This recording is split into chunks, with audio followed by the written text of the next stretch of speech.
ഒരു ഡിസൈനറുടെ ഇൻകം തീരുമാനിക്കുന്നത് 5 കാര്യങ്ങളാണ്. ഒന്നാമത്തെ കാര്യം എന്ന് പറയുന്നത് നമ്മുടെ നീഷാണ്.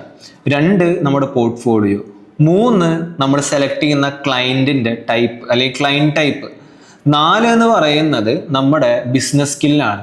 5 എന്ന് പറയുന്നത് നമ്മുടെ കണ്ടിന്യൂസ് അപ്സ്കില്ലിങ്ങിനുള്ള നമ്മുടെ ഒരു പഠിക്കാനുള്ള ആഗ്രഹം അല്ലെങ്കിൽ കൂടുതൽ അപ്സ്കിൽ ചെയ്യാനുള്ള നമ്മുടെ ഒരു മൈൻഡ് സെറ്റാണ്.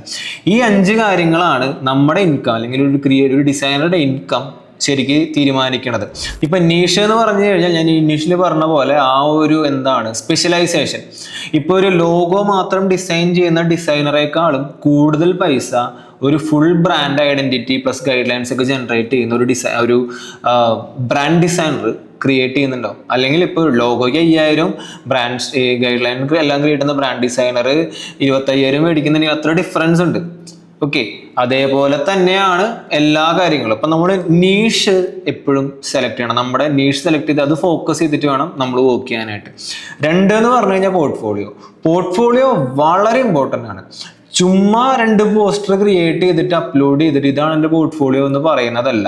പോർട്ട്ഫോളിയോ എന്ന് പറയുന്നത് ആക്ച്വലി നിങ്ങളുടെ സെയിൽസ് പിച്ചാണ്.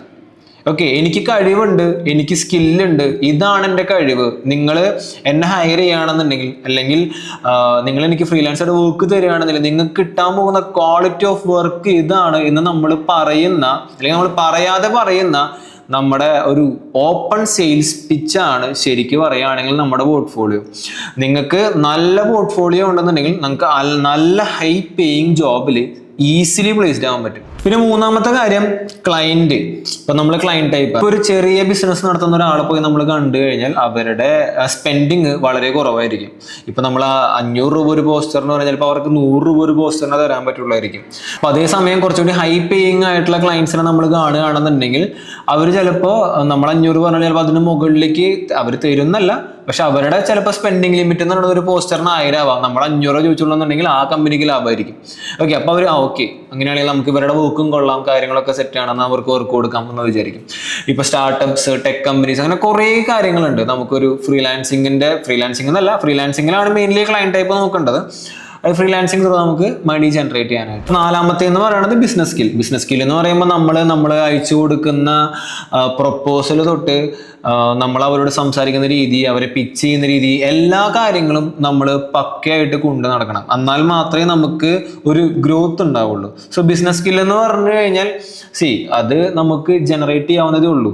ഒരു 5-6 ക്ലയൻസിൻ്റെ അടുത്ത് സംസാരിച്ച് അല്ലെങ്കിൽ അതിൽ നിന്ന് നമുക്ക് പറ്റുന്ന മിസ്റ്റേക്സ് മനസ്സിലാക്കുക, ദെൻ അത് അത് ശരിയാക്കിയിട്ട് അടുത്ത ക്ലയൻറ്റ് ഇതാക്കുക. അപ്പോൾ മിസ്റ്റേക്സ് പറ്റും. ഫസ്റ്റ് ബിസിനസ്സിൽ ഇറങ്ങുമ്പോൾ ഒരിക്കലും പ്രോ ആയിട്ടൊന്നല്ല ഇറങ്ങാം, അല്ലെങ്കിൽ ഫസ്റ്റ് ഫ്രീലാൻസിങ്ങിന് ഇറങ്ങുമ്പോൾ പറ്റുന്ന മിസ്റ്റേക്സ് മനസ്സിലാക്കുക. ആ മിസ്റ്റേക്സ് മനസ്സിലാക്കാൻ നമുക്ക് പറ്റണം. ദെൻ ആ മിസ്റ്റേക്സിൽ നിന്ന് പുതിയ കാര്യങ്ങൾ പഠിക്കുക. ദെൻ അതങ്ങനെ ശരിയാക്കി പിന്നെ ഒരു പ്രോ ആയിക്കോളും. പിന്നത്തെ കാര്യമാണ് പഠിക്കുക എന്നുള്ളത്. പഠിക്കാനുള്ള മീൻസ് 5ാമത്തെ കാര്യം ലേണിംഗ് സ്കില്ലാണ് അല്ലെങ്കിൽ നമ്മുടെ അപ്പ് സ്കില്ലിംഗ് ആണ്. ഇപ്പം നിങ്ങളറിയാം, ഇപ്പം ഞാൻ 2017 ഡിസൈനിങ് തുടങ്ങുന്ന സമയത്തുള്ള ലാൻഡ്സ്കേപ്പേ അല്ല ഇപ്പോൾ ഉള്ള ലാൻഡ്സ്കേപ്പ്.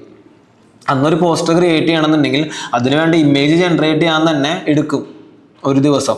അല്ലെങ്കിൽ ഇമേജ് ജനറേറ്റ് ചെയ്യാൻ, ഇമേജ് തപ്പിയെടുക്കാനായിട്ട്. ദെൻ ഒരു ഇമേജ് കിട്ടിക്കഴിഞ്ഞാൽ ആ ഇമേജ് നമ്മുടേതായ രീതിക്ക് മാനിപ്പുലേറ്റ് ചെയ്ത് സെറ്റ് ചെയ്ത് എല്ലാതും കഴിഞ്ഞ് വരുമ്പോഴേക്കും ഒരുവിധം സമയവും.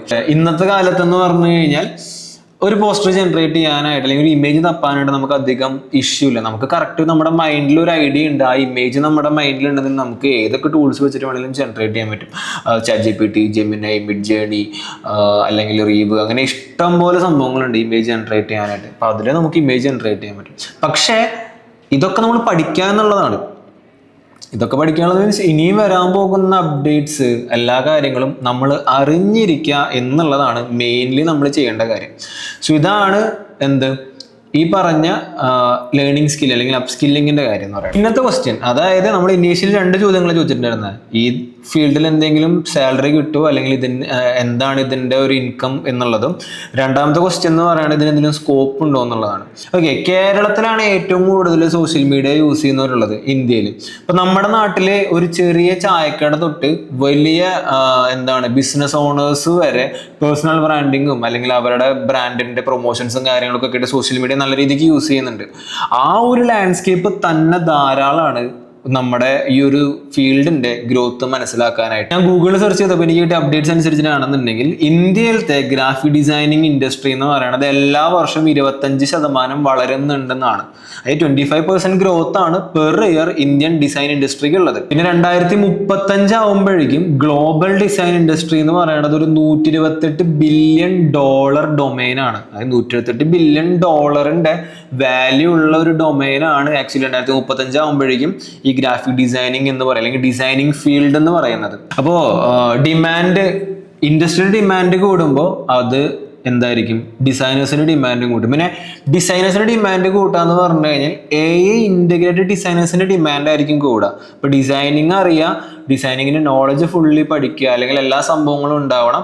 അതിന്റെ കൂടെ തന്നെ AI അറിയുന്നുണ്ടെങ്കിൽ എന്താണ്, ഒരു കിഡിലൻ ഫ്യൂച്ചർ ബിൽഡ് ചെയ്യാൻ പറ്റിയ ഒരു സൂപ്പർ പ്ലാറ്റ്ഫോം ആണ് ഗ്രാഫിക് ഡിസൈനിങ് എന്ന് പറയുന്ന ഈ ഫീൽഡ്. അപ്പോൾ നമ്മളിനി ചോദിക്കേണ്ട ചോദ്യം ഗ്രാഫിക് ഡിസൈനിങ്ങിന് എന്ത് സാലറി കിട്ടും, അല്ലെങ്കിൽ അതിന് എന്തെങ്കിലും സ്കോപ്പ് ഉണ്ടോ എന്നുള്ളതല്ല. ഈ ഒരു ഫീൽഡിൽ എങ്ങനെ ഞാൻ സക്സസ് ആവണം, അല്ലെങ്കിൽ ഫ്രീലാൻസിങ് ത്രൂ എനിക്ക് എങ്ങനെ കുറേ പൈസ ഉണ്ടാക്കാൻ പറ്റും, അതല്ലാന്നുണ്ടെങ്കിൽ എങ്ങനെ എനിക്കൊരു ബെസ്റ്റ് അല്ലെങ്കിൽ ഗുഡ് ഗ്രാഫിക് ഡിസൈനർ ആവാം എന്നുള്ളതൊക്കെയാണ്. നല്ല അടിപൊളി കരിയർ, അതല്ല നല്ല അടിപൊളി ഇൻകം സോഴ്സ് ജനറേറ്റ് ചെയ്യാനുള്ള ഓപ്ഷനും കൂടിയാണ്. അപ്പോൾ ഈ വീഡിയോ നിങ്ങൾക്ക് ഇഷ്ടപ്പെടുന്നു വിചാരിക്കുന്നു. അങ്ങനെയാണെങ്കിൽ ഇപ്പോൾ തന്നെ ചാനൽ സബ്സ്ക്രൈബ് ചെയ്തോ. ഇതേപോലത്തെ ഒരുപാട് യൂസ്ഫുൾ ആയിട്ടുള്ള വീഡിയോസ് ഇനിയും വരുന്നുണ്ട്. അപ്പോൾ അടുത്ത വീഡിയോയിൽ കാണുന്നത് വരെ see you.